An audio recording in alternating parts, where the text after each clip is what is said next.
Hello students, कैसे हैं आप सब। उम्मीद करते हैं आप सब बहुत अच्छे होंगे और आपने रूल्स का वीडियो दोनों पार्ट 1 और पार्ट 2 को अच्छे से समझा होगा और उसे क्लियर किया होगा।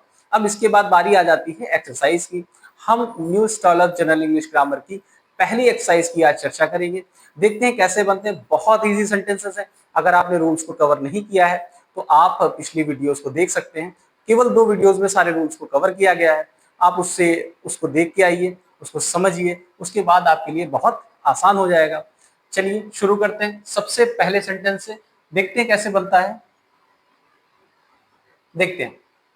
Bharat says to me, Bharat मुझसे कहता है the book is very useful. Bharat मुझसे कहता है कि ये जो किताब है ये बहुत ज्यादा उपयोगी है। लेकिन यहाँ पर आप ध्यान दीजिए, यहाँ पे सेज टू लगा है, यानी ये प्रेजेंट टेंस में। बेटा जब रिपोर्टिंग स्पीच प्रेजेंट टेंस में होती है तो रिपोर्टेड स्पीच के टेंस में कोई भी परिवर्तन नहीं होता है। हमने पढ़ रखा है। जल्दी से इसको बनाते हैं। भरत सेज टू बेटा किसमें जाता है? टेल्स में। टेल्स मी, बेटा चूंकि ये अफर्मेटिव सेंटेंस है, कंजक्शन क्या लग जाएगा? दैट। अब इसके टेंस में कोई भी परिवर्तन नहीं होगा तो ये सेंटेंस बिल्कुल एज इट इज बन जाएगा। The book is very useful. Clear है? नेक्स्ट देखते हैं। द ट्रेवलर सेड, ट्रेवलर ने कहा the way is too long to cover it time. Traveller कहता है ये जो रास्ता है ये बहुत ज्यादा लंबा है कि इसे समय में पूरा नहीं किया जा सकता। जल्दी से देखते हैं। ट्रेवलर सेड, अब चूंकि आपने पढ़ रखा है कि अफर्मेटिव सेंटेंसेस में अगर आपका सेड केवल अकेले आता है तो सेड चेंज नहीं होता है, सेड का सेड में रहता है, कंजक्शन दैट का प्रयोग हो जाता है।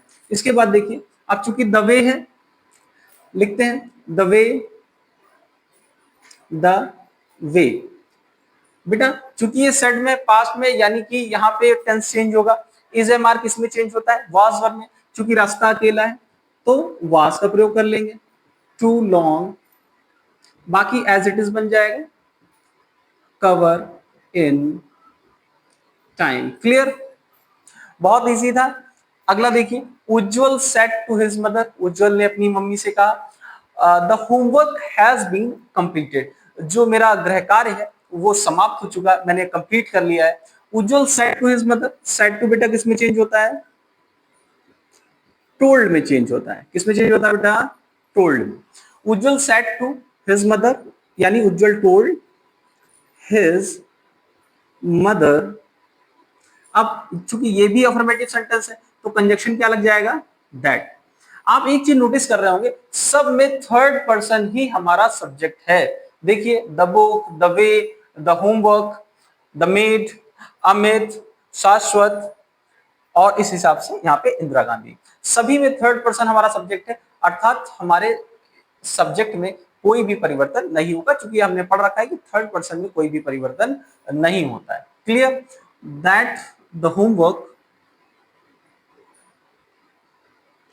द होमवर्क बेटा हैज बीन, हैव बीन किसमें चेंज होता है?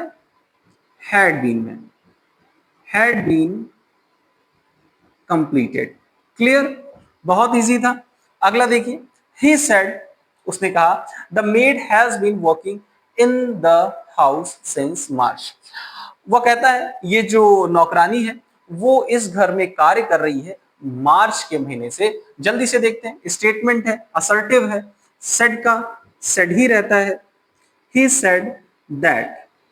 अब चूंकि मेड जो है वो थर्ड पर्सन है, इसमें कोई भी चेंज नहीं होगा। The maid has been, have been किसमें चेंज होता है बेटा? हैड बीन में। Had been working in the house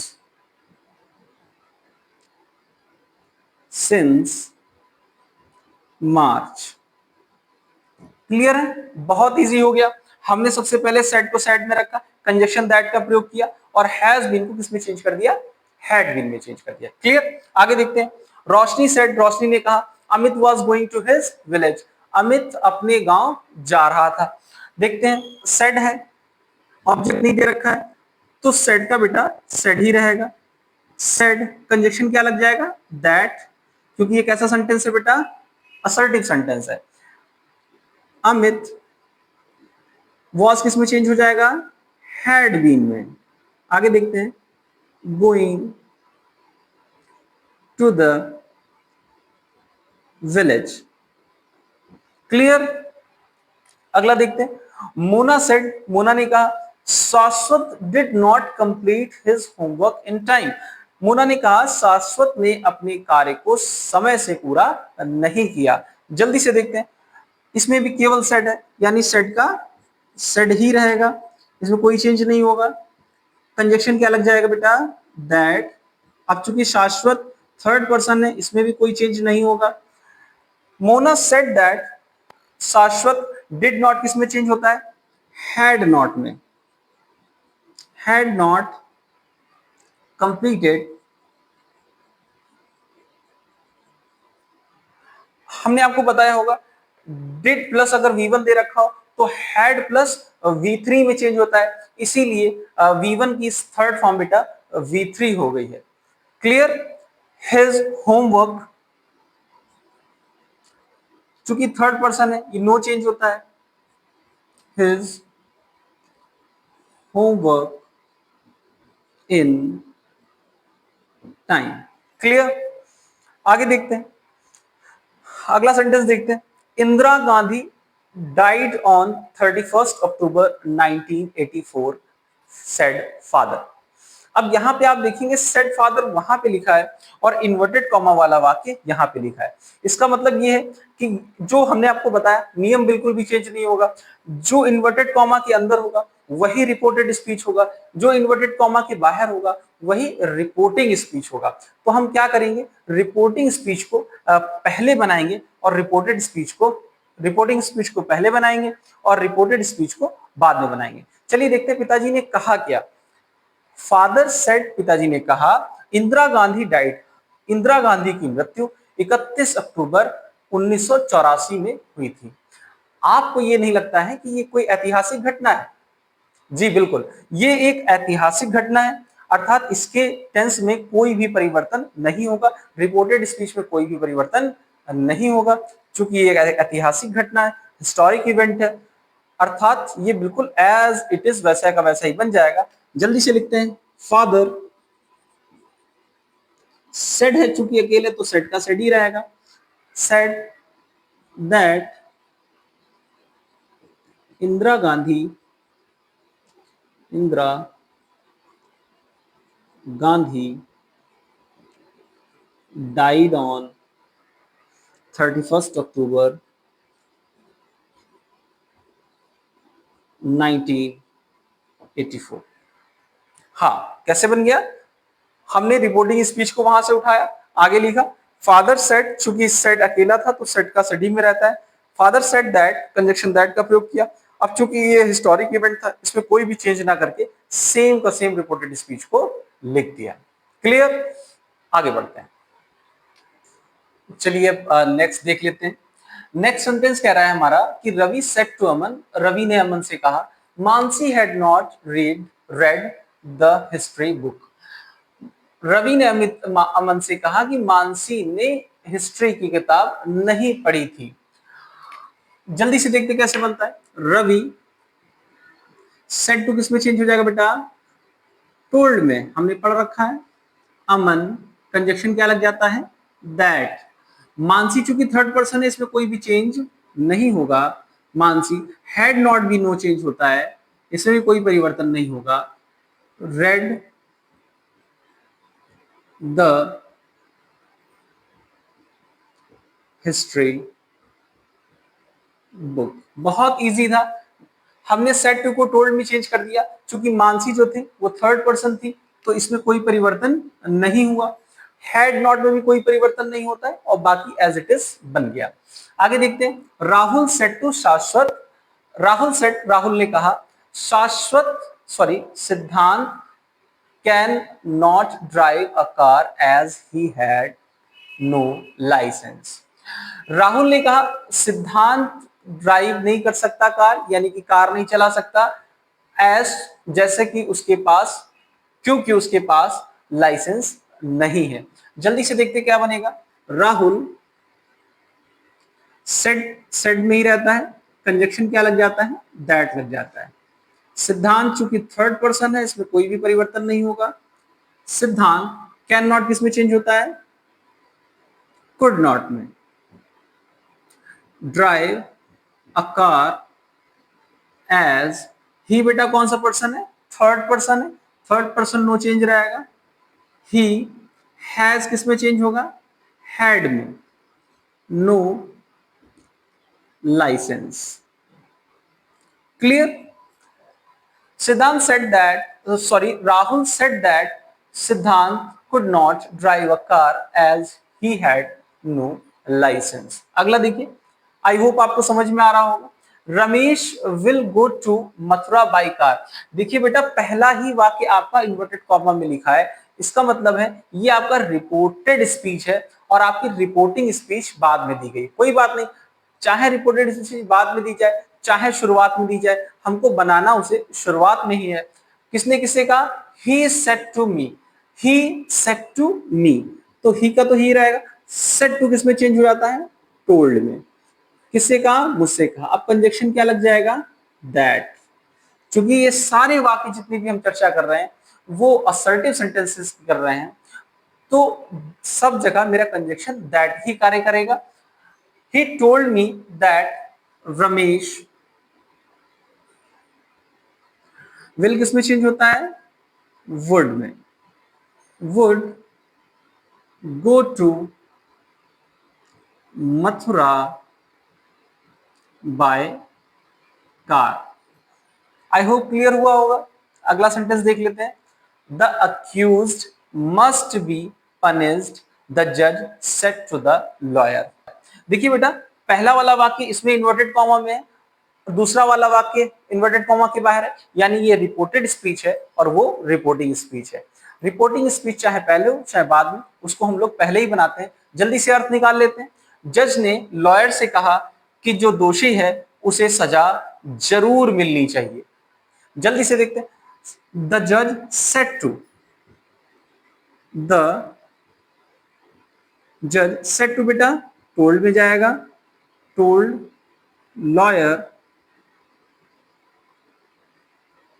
that the accused must be punished. The accused must be punished. अब इसमें भी कोई परिवर्तन नहीं हुआ क्योंकि आपने रूल्स पढ़ रखे हैं कि मस्ट भी नो चेंज होता है, मस्ट का मस्ट ही रहता है। अगला देखते हैं। द ओल्ड मैन सेड, बूढ़े व्यक्ति ने कहा, good students ought to respect their teacher. Old, एक बूढ़े व्यक्ति ने कहा जो अच्छे बच्चे हैं, अच्छे शिक्षार्थी हैं, उनको टीचर्स की रिस्पेक्ट करनी चाहिए, इज्जत करनी चाहिए। जल्दी से देखते हैं। The old man said, said में ही रहता है, कंजक्शन दैट लग जाता है। आगे देखते हैं। गुड स्टूडेंट भी बेटा थर्ड पर्सन है, यानी इसमें भी कोई चेंज नहीं होगा। गुड स्टूडेंट्स, ऑट टू भी बेटा नो चेंज होता है। ऑट टू, कहीं पे भी ऑट टू आए या शुड आए, दोनों का मतलब चाहिए होता है। हमने आपको शुड लिखाया होगा कि शुड नो चेंज होता है, आप वहां पे और भी ऐड कर सकते हैं। शुड का मतलब भी चाहिए होता है और ऑट टू का भी मतलब चाहिए होता है, यानी ये भी नो चेंज रहेगा। ऑट टू रिस्पेक्ट डियर, चूंकि डियर कौन सा है? थर्ड पर्सन, ये भी नो चेंज रहेगा। टीचर्स। क्लियर? अगला देखिए। The stars do not shine in the day said mother. अब देखिए, पहला वाला वाक्य रिपोर्टेड स्पीच में है, अगला वाक्य रिपोर्टिंग स्पीच में है, यानी इसको जल्दी से इसका अर्थ निकालते हैं। सेड मदर, मम्मी ने कहा, माता जी ने कहा, the stars do not shine in the day, यानी तारे दिन में नहीं चमकते हैं। आपको नहीं लगता कि ये जो बात कही गई है ये सार्वभौमिक सत्य है?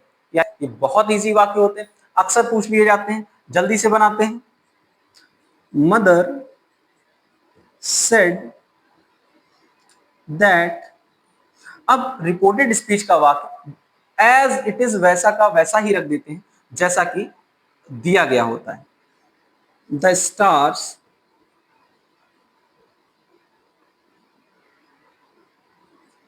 Do not shine in the day. देखते हैं, द वाइज मैन सेड, एक बुद्धिमान व्यक्ति ने कहा, fire and ice do not agree, यानी कि फायर आग और पानी एक साथ नहीं रह सकते। ये बात बिल्कुल सच है, यानी ये बात यूनिवर्सल ट्रुथ है। और हमने आपको बताया था बेटा, जो यूनिवर्सल ट्रुथ होते हैं उनमें कोई भी परिवर्तन नहीं होता है, यानी रिपोर्टेड स्पीच का जो सेंटेंस है वो एज इट इज लिख दिया जाता है। जल्दी से देखते हैं, द वाइज मैन सेड, बेटा सेड में ही रहता है, कंजक्शन क्या लग जाता है, दैट लग जाता है। अब पूरा वाक्य, पूरा सेंटेंस ऐसे एज इट इज लिख दिया जाएगा, fire and water do not agree. Clear? Next sentence है, द सेंट सेड, सेंट ने कहा, गॉड इज ओमनी प्रेजेंट। अब इसका अर्थ भी नहीं बताएंगे और ना ही इसको कैसे बनाना है ये बताएंगे। इस वाक्य को आपको स्वयं बनाना है और कमेंट बॉक्स में पोस्ट करना है। देखते हैं कितने लोग का सही होता है। आई होप आपको एक्सरसाइज नंबर 1 अच्छे से समझ में आई होगी, आपने रूल्स को अच्छे से क्लियर किया होगा और इसी तरीके से हम लोग आगे की भी एक्सरसाइज करेंगे। आगे की एक्सरसाइज करने के लिए और ऐसे ही वीडियो देखने के लिए हमें फॉलो कर सकते हैं